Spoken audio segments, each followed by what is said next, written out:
आगे गुरु का है।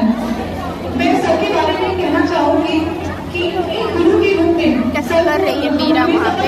मीरा क्या कर रही है? मेहनत और शिद्दत रही है, उसने हमेशा मुझे प्रेरित किया है।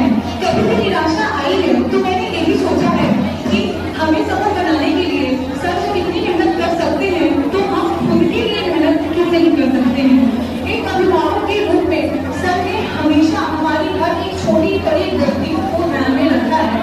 इस संस्था में 4 बैच चलते हैं और प्रत्येक बैच में 300 से 400 बच्चे पढ़ते हैं और उन सभी बच्चों का सर पूरी जिम्मेदारी सर अकेले उठाते हैं। कौन सो रहा है, कौन रो रहा है, कौन खंबे के पीछे झुका है, कौन चश्मे के अंदर सो रहा है, सब सर को दिखता है। हम कितना नंबर पाए हमें याद नहीं होगा, लेकिन सर को याद होता है। हम किसी का नाम सर को याद नहीं होगा, लेकिन काम सबका याद होता है। कौन 2 हफ्ते बाद आया है, कौन 4 महीने बाद आया है, सब कुछ सबको पता होता है।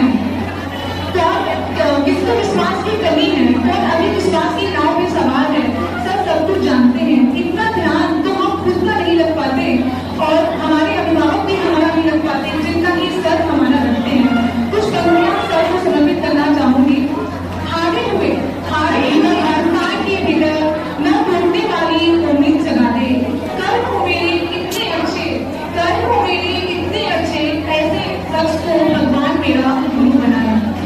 आपकी दिव्य बारी अंधकार में आशा है, जिसने पल हमको दी संस्कारों की अभिलाषा है। जिनकी सफलता का पैमाना हमारा सफल हो जाना है, यही गुरु के वात्सल्य की शब्द सशक्त परिभाषा है।